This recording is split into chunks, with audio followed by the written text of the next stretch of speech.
Let's move on now. Narendra Modi, who led BJP to an astounding victory in the Lok Sabha polls, will be sworn in as next Prime Minister, and massive ground-to-air security arrangements have been made for the majestic Rashtrapati Bhavan, where he will take oath. Now, the swearing-in ceremony of the 15th Prime Minister of the country is going to be attended by nearly 30,000 guests, including representatives of SAARC countries like Pakistan Prime Minister Nawaz Sharif and Sri Lankan President Mahinda Rajapaksa.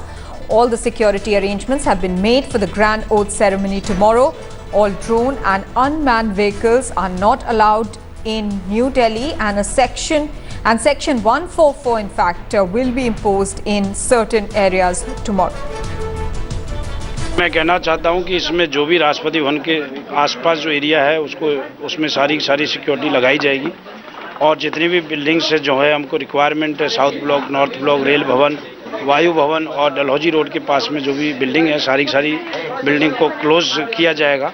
और जो रफ़ी मार्ग के बाद में और तीन मूर्ति के बाद में साउथ एवेन्यू और नॉर्थ एवेन्यू में वही लोग जाएंगे जो रेजिडेंट्स हैं या जिनके पास लेबल्ड व्हीकल्स हैं।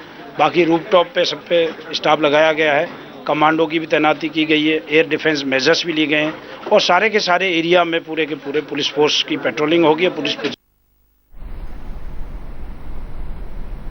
All right, Kamaljeet Kaur Sandhu is now joining us with more details on that. Kamal, take us through the arrangements that have been made as far as security is concerned. A massive cover there, also major traffic diversions tomorrow. Well, New Delhi is going to be converted into a cantonment of sorts, a fortress of sorts, and obviously with the most VVIPs arriving in Delhi for obviously the oath-taking ceremony, this is going to be the most secure area. There would be traffic diversions, especially what has been mentioned in the report itself. There is a heavy deployment of CRPF, of NSG, obviously also the SPG, which is going to be taking care of Narendra Modi's security. But remember, there are more than 3,000 VVIP guests which are really arriving at Rashtrapati Bhavan. There are already traffic restrictions up to going to from North Block, South Block, and definitely the entire focus is going to be on security, whether we're talking about manning the aerial area or for that matter the arterial roads. They're going to be obviously heavy barricading. In that sense, Delhiites are likely to face a lot of inconvenience, but this is only because of the Prime Minister and the special oath-taking ceremony. Right. The red carpet would be put out for the guests. But for the normal people, it could be quite a tedious task to even go to the office or use the main arterial roads, especially which are connected to Rashtrapati Bhavan. Again, we know there are almost 6,000 security forces which are deployed, which includes the NSG, the paramilitary, Delhi police. There is another set of traffic police up to 6,000 which will be manning the main roads leading from airport to Rashtrapati Bhavan for the VVIPs to arrive. Kamal, also the fact that SAARC leaders will be present at that oath-taking ceremony, and specifically the Pakistan Prime Minister and Sri Lankan President Mahinda Rajapaksa, that puts certainly even more pressure on the security establishment. Well, as I mentioned to you earlier, Delhi is going to be like a fortress. They do not want to take any chance. This is the main time. Obviously, a lot of guests have agreed to come in.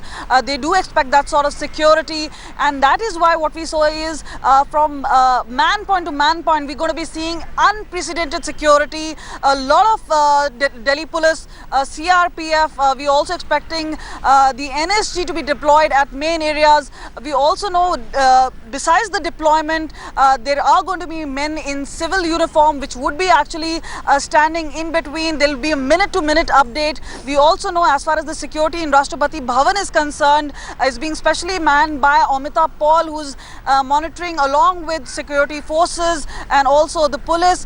There is every detail being shared with Rashtrapati Bhavan, including the president.